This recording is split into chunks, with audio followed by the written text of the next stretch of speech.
Very much. Only a couple of people know what I'm referring to, but now I know what Jeannie felt like when we sang "You've Lost That Loving Feeling" to her. She ran from the room crying, and I almost just did. This is amazing. I cannot believe so many people are here. I mean, earlier today, everybody had to be there. They were ordered. It was the change of command. But none of you had to be here now. This is so incredible. Thank you so much.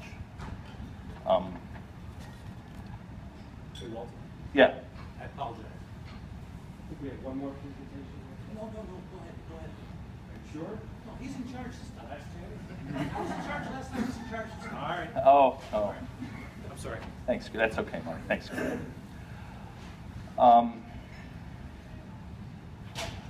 Mark already thanked a bunch of people, Rich Nest and the staff, Father John for the terrific invocation. We first met in a room in Alconbury, if I'm not mistaken. We were on our way to Desert Storm. I think I got there first and passed out, and you came into the room about 5 in the morning. I didn't even know who you were. And we gradually got to know each other better and better and became very, very close during Desert Shield, Desert Storm. I think everyone knows I'm Jewish. There were no Jewish services at Sharjah while we were deployed, so I went to Catholic Mass every single Sunday. I did not miss one. I think Gene Zimba can attest to that with Father John, and it was terrific. Speaking of Gene Zimba, thank you for traveling so far to come up here. You too, Gordy. Mike Sieverding, what a surprise. You could tell from the look on my face, all the way from Arizona. Wade Palmore, where are you, Wade? I know him further back than anybody in this room that's not my father and my sisters. We met as undergraduates at UB in 1977. I was a sophomore, he was a freshman. We graduated a couple of years later. He joined active duty, I joined the Guard and Reserve, and here we are again. We've kept in touch ever since. One person actually came from another country, Lieutenant Colonel Mike Muzzerall, Royal Canadian Air Force. He was my instructor at Air Command and Staff College in 1996, and then we were on the faculty together in 1997, and we became very close friends. I went to his retirement in Trenton several years ago. Thank you for coming to mine, Mike. He was almost disinvited because of the result of the women's gold medal hockey game and the men's semifinal game. And when I told him that fact by email, so he said, so Walter, it's probably not a good idea if I come up to the gate with a Canadian flag and the radio in the car blaring, "We're the champions." So we're all going to take him out behind the building afterwards. Normally, you're a Canadians fan, if I recall, right? Right, Mike? Yes, so that's not so bad. There's 3 people that can't be here that I wish could be. First of all, my mother.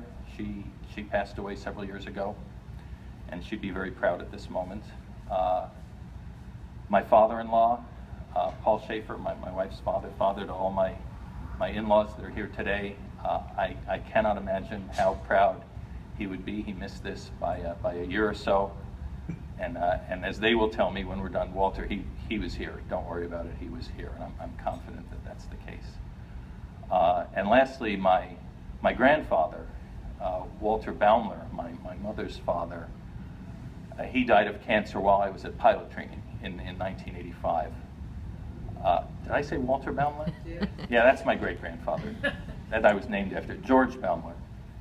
He died of cancer while I was at pilot training. I went to see him a month or 2 before he passed away. He had liver cancer that had metastasized to his brain, and he couldn't speak anymore, had trouble walking, couldn't do much communicating at all. Was just kind of existing. But I came down to visit him. He had served in the New York Army National Guard in the early 30s. He was a private. I don't even think he was a corporal.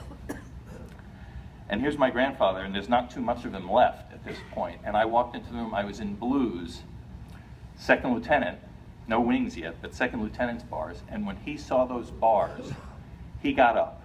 His eyes got this big, big smile came across his face, and he came up to me and started rubbing the bars. And I'll never forget that. And I think he's watching too, because he wouldn't believe this. He was impressed by a second lieutenant. I thank you, everyone. I just want to conclude. Mike McClure, who's here, he's our wing historian. He came by. I didn't know it's a requirement of the historian to interview outgoing wing commanders. And he said, "Sir, is it okay if I interview you next week?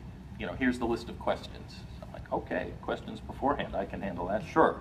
So I looked at them, I made some notes. He came in, and we had a 25-minute interview in my office earlier this past week.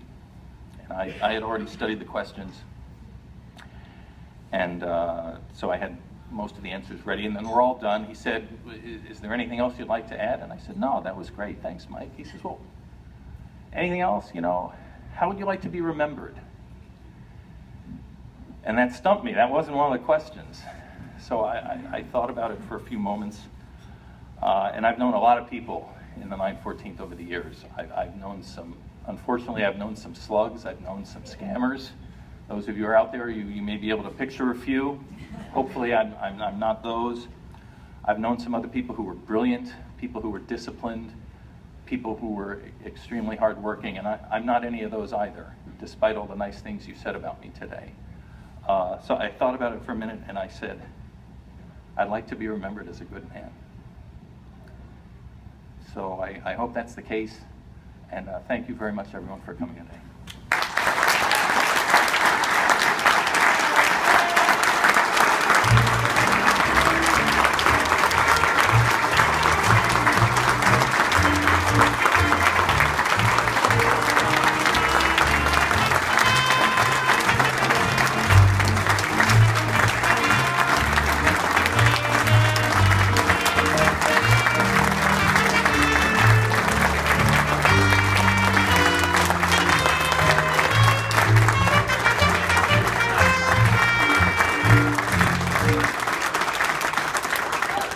Ladies and gentlemen, this concludes our